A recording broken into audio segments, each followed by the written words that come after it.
22 জানুয়ারি অযোধ্যার রাম মন্দিরে রামের মূর্তিতে প্রাণ প্রতিষ্ঠা করার পর মন্দিরটিতে 23 জানুয়ারি থেকে সাধারণ ভক্তদের জন্য খুলে দেওয়া হয়েছিল।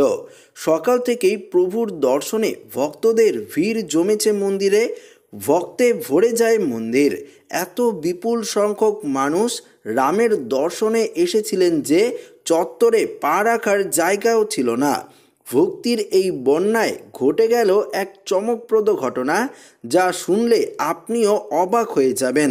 মন্দিরে মোতায়েন নিরাপত্তা কর্মীদের কথা বিশ্বাস করা হলে তারাও এই ঘটনা দেখে হতবাক। এটি একটি অলৌকিক চেয়ে কম ছিল না।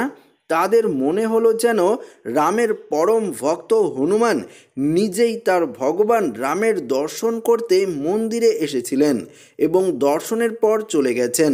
শ্রীরাম জন্মভূমি মন্দির তীর্থক্ষেত্রে এই ঘটনার সাক্ষী হয়ে রইল।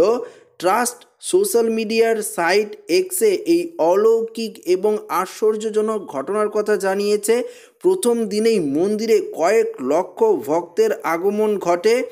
আজ শ্রীরাম জন্মভূমির মন্দিরে ঘটে যাওয়া এটি একটি সুন্দর বর্ণনা। 23 জানুয়ারি বিকেল 5:50 নাগাদ একটি হনুমান দক্ষিণ গেট থেকে মন্দিরের গর্ভগৃহে প্রবেশ করে এবং রাম মূর্তির কাছে পৌঁছেছিল। বাইরে মোতায়েন নিরাপত্তা কর্মীরা এটা দেখে বানরের দিকে ছুটে যায়, এই ভেবে যে বানরটি মূর্তি মাটিতে ফেলে দেবে। কিন্তু পুলিশের সদস্যরা হনুমানের দিকে ছুটে যেতেই সে শান্তভাবে উত্তরের গেট দিয়ে ছুটে যায়। গেট বন্ধ থাকায় সে পূর্ব দিকে অগ্রসর হন এবং দর্শনার্থীদের ভিড়ের মধ্যে দিয়ে পূর্ব দিকের গেট দিয়ে বের হয়ে যান এবং কাউকে কোনো অসুবিধা করেননি। নিরাপত্তা কর্মীরা বলেছেন, আমাদের মনে হলো যেন হনুমানজি নিজেই রামলালাকে দেখতে এসেছেন। মঙ্গলবার আনুষ্ঠানিকভাবে রাম মন্দির খোলা হয়েছিল এবং প্রথম দিনে এত বিপুল সংখ্যক ভক্তের আগমন, যা এমনকি প্রশাসনও অনুমান করেনি।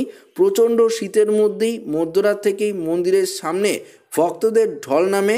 দেশের বিভিন্ন প্রান্ত থেকে ভক্তরা রাম মন্দির দর্শন করতে এসেছে। প্রথম দিনেই প্রায় 5 লক্ষ ভক্ত রামলালার দর্শন করেছিলেন, যা একটি রেকর্ড।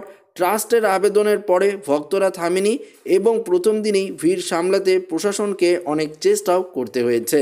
তো বন্ধুরা, আপনারা দেখতেই পেলেন রাম মন্দিরে এই অলৌকিক ঘটনাটি ঘটে গেল।